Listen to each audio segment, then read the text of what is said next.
ചേട്ടനോട് അവനൊന്നും പറഞ്ഞില്ലേ? നമുക്കൊന്ന് വിളിക്കായിരുന്നു അവനെ. 2 ദിവസമായിട്ട് ഫോൺ വിളിച്ചിട്ട് എടുക്കുന്നില്ല. വീട്ടിലുമില്ല. കുഴപ്പമാക്കോ നല്ലേട്ടാ? ഏയ്, എന്തായിരിക്കും പറയാൻ പോകുന്നത്?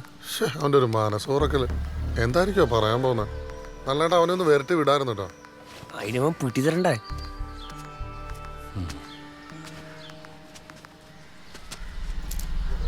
അവൻ വീണ്ടും ഇടകേറുണ്ടാക്കണ ലക്ഷണം ഉണ്ടാ. നമ്മളെ അവൻ വല്ലതും പറഞ്ഞാല് വിടരുത് സുലൈമാനെ. പിന്നല്ലാതെ പറഞ്ഞാ പിന്നെ അർത്ഥോളണം.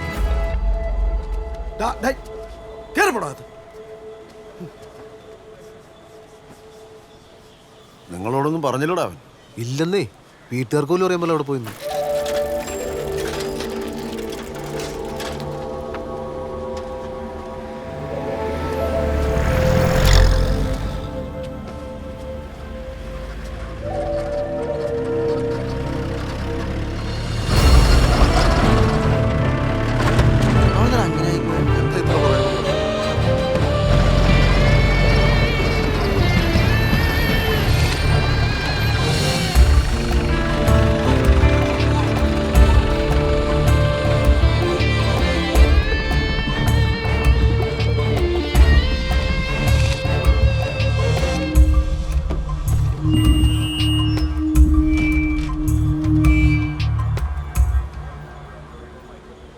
എനിക്ക് പറയാനുള്ളത് നിങ്ങൾ എല്ലാവരും കേൾക്കണം.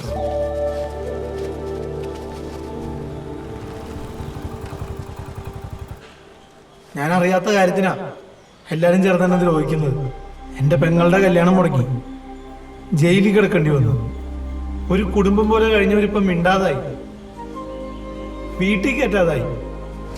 എല്ലാരും ചേർന്ന് എന്നെ ഭീകരനാക്കി. എനിക്കങ്ങനെ ഒന്നും ചിന്തിക്കാൻ പോലും കഴിയില്ല. ഇപ്പൊ എനിക്ക് എല്ലാരും പേടിയാ. എനിക്കൊന്നും ഉറങ്ങാൻ പോലും പറ്റണില്ല. എനിക്കും പഴയ പോലെ ജീവിക്കണം. അതുകൊണ്ട് ആ സത്യം നിങ്ങൾ അറിയണം. ഞാനന്ന് പള്ളി കയറിയത് ബോംബ് വയ്ക്കാനല്ല. എനിക്ക് അമ്പലം പോലെ തന്നെയാണ് പള്ളിയും. അന്ന് ഞാൻ പള്ളിയിൽ കയറിയത്. നിർത്ത്. വാവ പറയുന്നത് കള്ളാണ്. ഇവൻ ആർക്കോ വേണ്ടി നുണ പറയാ. എനിക്കറിയാം, ഗ്രാമങ്ങളിലെ പള്ളികൾ കേന്ദ്രീകരിച്ച് നടത്തുന്ന വിധ്വംസക പ്രവർത്തനങ്ങൾക്കെതിരെ നമ്മുടെ പാർട്ടിയുടെ ഏതോ ഘടകം ഏൽപ്പിച്ച ജോലിയായിരുന്നു അത്. എന്നിട്ടിപ്പോ നുണ പറയുന്നത് എന്തിനാ? വാവ കള്ളക്കളി കളിക്കുക അല്ല. നിന്റെ ഈ വാക്കുകൾ ഞങ്ങളും വിശ്വസിക്കില്ല. ആദ്യ ശ്രമം പരാജയപ്പെട്ടപ്പോ പുതിയ തന്ത്രമായിട്ട് ഇറങ്ങി തിരിച്ചിരിക്കുക. ഇത് നമ്മളെ തകർക്കാനുള്ള ബോധപൂർവമായ ശ്രമം. ഇല്ല, ഇവര് പറയണ വിശ്വസിക്കരുത്. ഈ കള്ളന്മാര് നമ്മളെ പറ്റിക്കുക.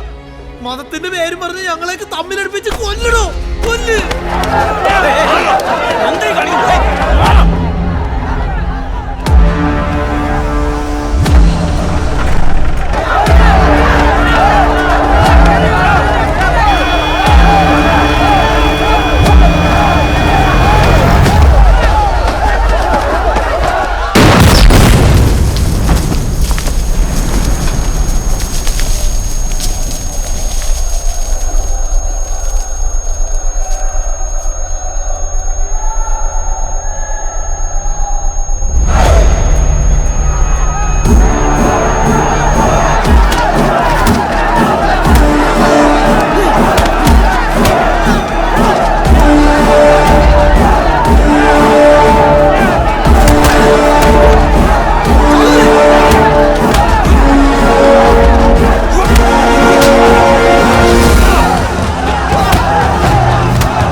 അവിടെ ലഞ്ചാ കൂടി തകർക്കണം.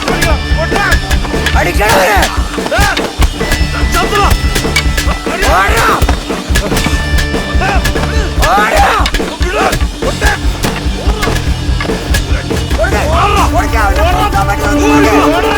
കണ്ണുമായി ഓടിക്കണവരെ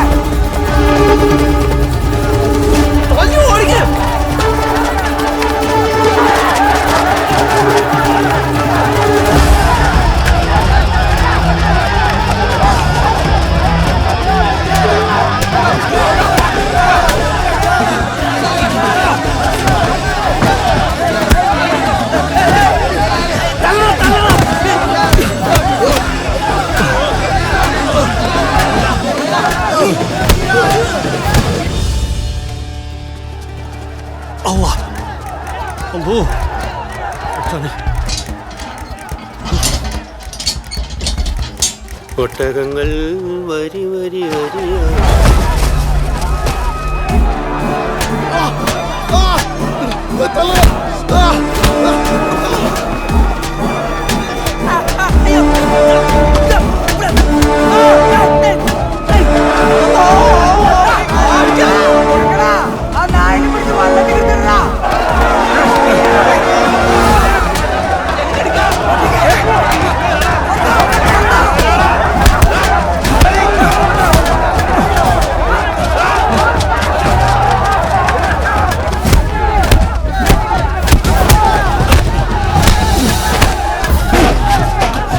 ഇതിനെ കാണിച്ചു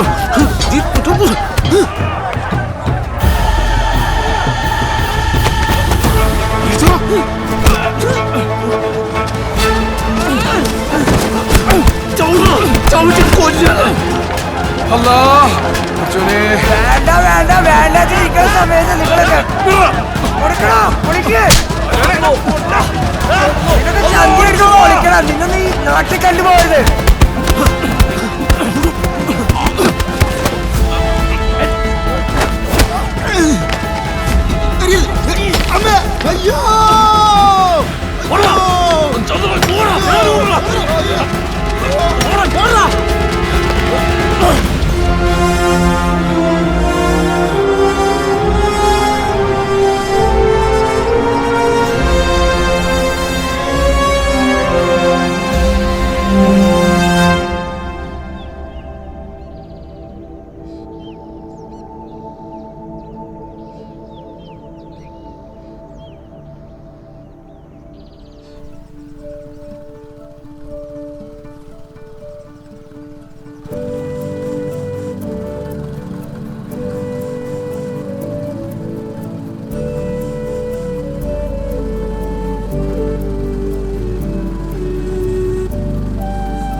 പോണോ